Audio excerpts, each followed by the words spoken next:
पिछली वीडियो में हमने लिमिटेशन एक्ट का इंट्रोडक्शन देखा, ऑब्जेक्टिव देखे और लिमिटेशन और लैचेज में डिफरेंस देखा। अब हम करेंगे आगे। अब पहला टॉपिक है आज की वीडियो का लिमिटेशन एंड एक्विएसेंस। इसकी प्रोनाउंसिएशन है Acquiescence. Acquiescence. ये इसकी प्रोनाउंसिएशन। इसका डिक्शनरी मतलब होता है किसी चीज़ को एक्सेप्ट कर लेना बिना प्रोटेस्ट करे। अब इसे भी हम पहले एग्जाम्पल के थ्रू समझते हैं ताकि आसानी से समझ आ जाए।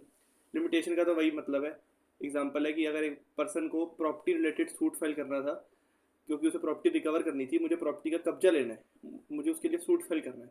अब मैं 12 साल में कर सकता हूँ। अगर मैं 12 साल में नहीं करता तो अब गया, अब वो गई, मेरी प्रॉपर्टी गई। अब मैं सूट फाइल नहीं कर सकता।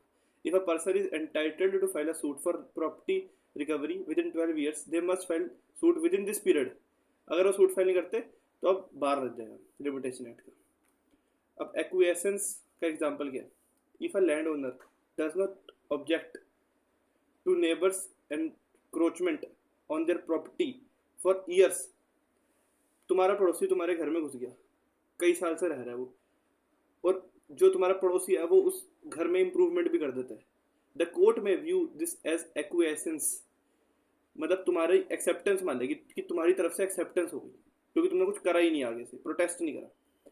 Even if the limitation period has not expired the court में deny relief because the land owner silence implied consent. अब चाहे लिमिटेशन पीरियड ओवर ना हो, कोर्ट मना कर सकती है रिलीफ से क्योंकि लैंड ओनर चुप बैठा हुआ था, उसने कुछ एफर्ट्स ही नहीं लगाए। अब इसका देखते हैं हम,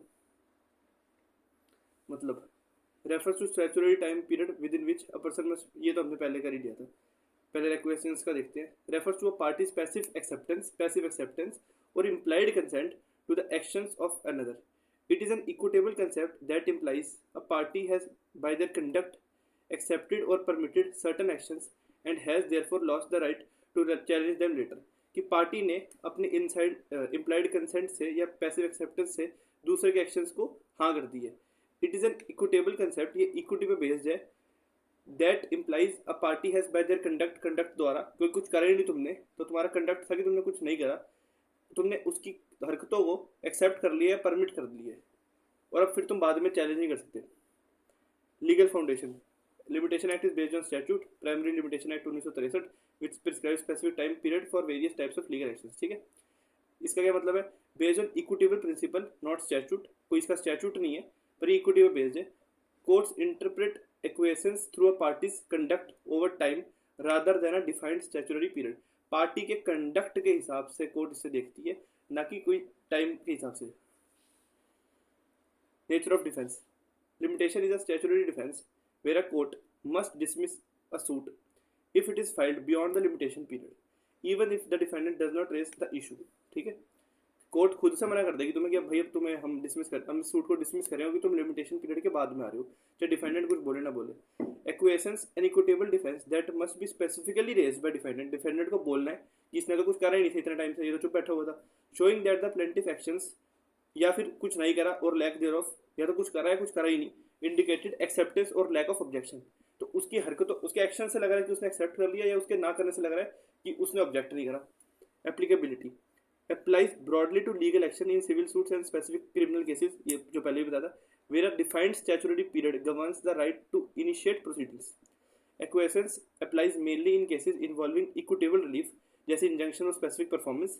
ठीक है, कि भाई तुम्हें इंजंक्शन का सूट अगर तुम्हें फाइल करा है, पर जब डिफेंडेंट आया कोर्ट में और उसने कोर्ट में बताया तो पता लगा कि भाई तुम तो इतने टाइम से कुछ कर ही नहीं रहे थे, वो तुम्हारी प्रॉपर्टी में बहुत टाइम से बैठा हुआ था, तुमने कुछ भी नहीं करा, अब तुम 5-6 साल बाद आ रहे हो सूट फाइल कर रहे हो, तो कोर्ट कहेगी कि तब तुमने क्यों कुछ नहीं करा, तुम्हारे कंडक्ट से लग रहा है कि तुम इंटरेस्टेड ही नहीं थे अपने उस प्रॉपर्टी में।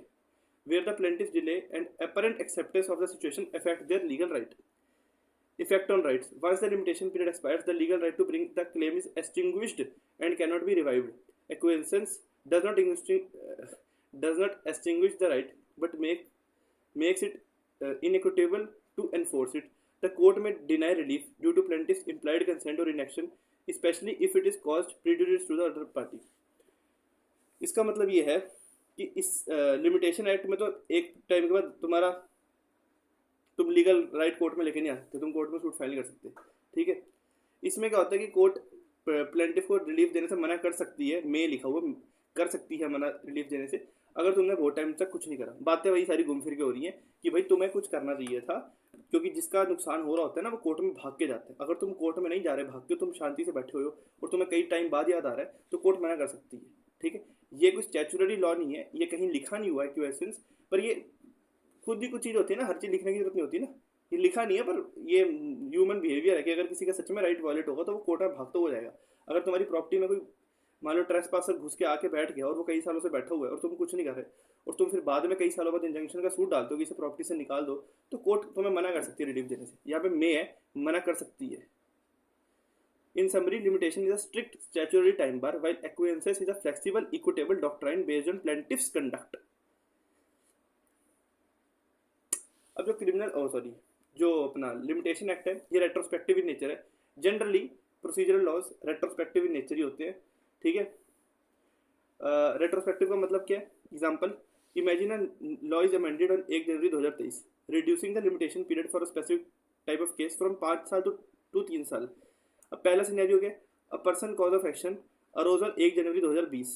ठीक है, अंडर द ओल्ड लॉ वो 2025 तक सूट फाइल कर सकते हैं, क्योंकि 5 साल था। ठीक है, पर क्योंकि अमेंडमेंट की वजह से वो टाइम 3 साल हो गया, तो अब उसे 3 साल में करना पड़ेगा, क्योंकि limitation act is a retrospective, has a retrospective effect. ठीक है, इसका रेट्रोस्पेक्टिव इफेक्ट होता है। तो पहले 5 साल टाइम पीरियड था, ठीक है, पर अब 3 साल हो गया, तो अब उस पर 3 साल अप्लाई होगा। ठीक है,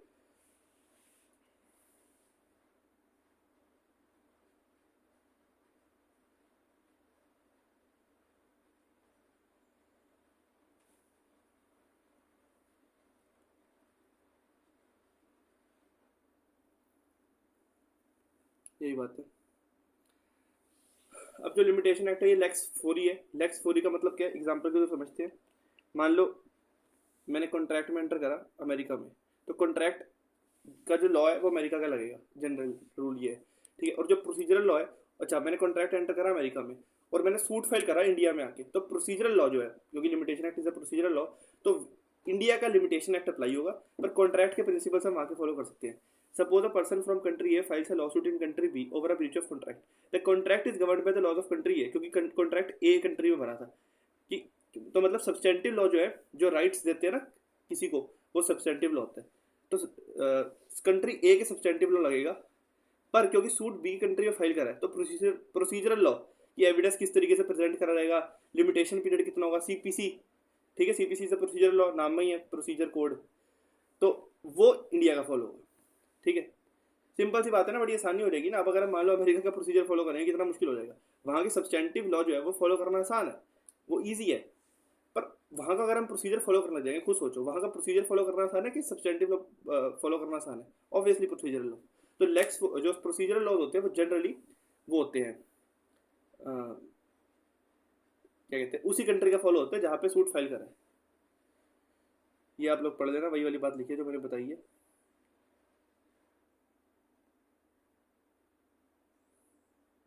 एंड में लिखा हुआ जो मैंने बता दो अभी। रेट्रोस्पेक्टिव नेचर, ये तो वैसे हो गई बात। जो लिमिटेशन एक्ट है ये रेट्रोस्पेक्टिव इन नेचर है। ठीक है, पढ़ लेते फिर भी।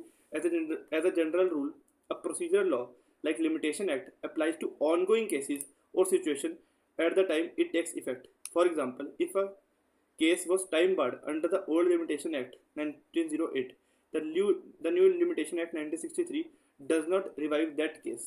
ठीक है, the limitation period established under the old law continues to apply. तो जो ongoing cases या situations है ना, retrospective effect उन पे होता है।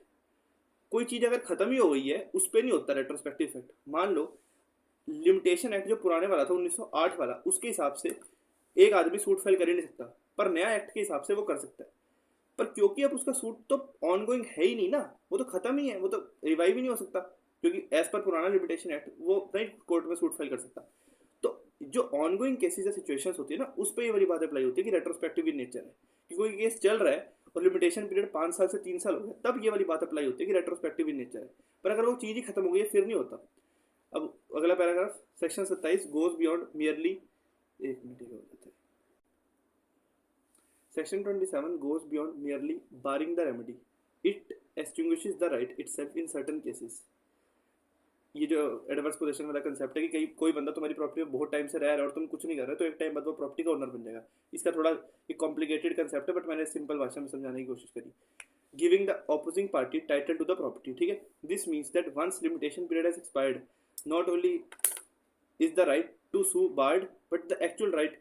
सेक्शन 27 सिर्फ एक्सेप्शन है लिमिटेशन एक्ट की। अभी हमने पिछली वीडियो में देखा था कि लिमिटेशन से रेमेडी खत्म होती है, राइट नहीं खत्म हो जाता। पर सेक्शन 27 राइट भी खत्म कर देता है कि अब वो तुम्हारी प्रॉपर्टी रही ही नहीं, अब तुम उससे प्रॉपर्टी ले नहीं सकते, प्रॉपर्टी बनी उसकी गई। If a person has already acquired a vested right under the old law, ठीक है, अगर किसी ने राइट एक्वायर कर ली है तो जैसे सेक्शन 27 के बारे में, सेक्शन 27 हमें बताई मैंने इसलिए था कि अगर मान लो किसी ने राइट एक्वायर कर ली है सेक्शन 27 के हिसाब से मान लो, ठीक है, बाद में कोई चेंज हो जाता है लिमिटेशन एक्ट में, तो उसका राइट नहीं छिन जाएगा। रेट्रोस्पेक्टिव इफेक्ट का मतलब ये नहीं है कि राइट ही छिन जाएगा। तो ठीक कंटेक्स्ट में समझना है चीज़ को। Limitation act is a procedural law, और procedural law generally retrospective in nature ही होते हैं, ठीक है। पर इसका मतलब ये नहीं है कि तुम्हारा कोई राइट था अब वो राइट ही छिन जाएगा, क्योंकि अगर कोई लिमिटेशन एक्ट में चेंज आया तो, ठीक है। वैसे ही अगर कोई, जैसे सबसे ऊपर वाले पैराग्राफ में लिखा हुआ है कि अगर कोई टाइम बार डेट है ओल्ड लिमिटेशन एक्ट 1908 के हिसाब से, तो वो नए एक्ट के आने के बाद रिवाइव नहीं हो जाएगा, क्योंकि ऑन गोइंग केसेस पे अप्लाई होता है ये। Last paragraph, in essence the limitation act is retrospective only in procedural sense, affecting the ability to bring legal actions. However, it does not revive already time barred actions. जो चीज पे बार लगी है, जो चीज खत्म हो चुकी है एज पर पुराना जो था एक्ट, तो फिर वो रिवाइव नहीं हो जाएगी, ना कोई राइट को छीन लेगा। जो अमेंडमेंट आई है, जो चेंज आया है, क्योंकि रेट्रोस्पेक्टिव ही नेचर है, तो रेट्रोस्पेक्टिव का मतलब ये नहीं है कि अब कोई चेंज आ गया तो वो राइट ही छीन जाएगा, राइट नहीं छीन सकता ये। अब क्या जो अपना लिमिटेशन एक्ट है ये रिट पिटीशन पे अप्लाई होता है, तो इसके जो रूल्स है they do not strictly apply to applications under 226 and 32 of constitution. मतलब रिट पिटीशन पे अप्लाई नहीं होता स्ट्रिक्टली। ये इस केस में कहा था राजमाता वर्सेस उत्तर प्रदेश वाले में। और फिर एक और केस में कोर्ट ने कहा कि भाई अप्लाई नहीं होता, पर फिर भी रिट पिटीशन जल्दी से जल्दी डालनी चाहिए, क्योंकि वही वाली बात आ गई कि भाई डिले अगर कर रहे हो तो कोर्ट को लगता है कि भाई दाल में कुछ काला है, तो डिले नहीं करना होता। अगला ये जो principle of vigilantibus non dormientibus jura subveniunt जो भी है ये क्या होता है? The law help those who are alert not those who are lazy और इनएक्टिव। कि भाई कोर्ट में जाना है, जल्दी से जल्दी जाना है, क्योंकि लॉ भी उनकी मदद करता है जो अलर्ट है, ना कि जो सो रहे हैं बैठ के। The principle is important in the context of limitation act which sets. तो लिमिटेशन एक्ट के कंटेक्स्ट में ये मैक्सिमम बहुत ज़्यादा इंपॉर्टेंट हो जाता है, क्योंकि लिमिटेशन एक्ट तो करता ही टाइम की बात है, और ये मैक्सिमम भी टाइम की बात करता है कि कोर्ट में जल्दी से जल्दी जाना है। लेट गए तो भाई कोर्ट कहेगा भाई जाओ अपने घर ही जाओ, कोर्ट मना कर सकती है लीव देने से। और अगर लिमिटेशन एक्ट का बाहर लग गया तो फिर जा ही सकते। Key points in simple language, take action on time.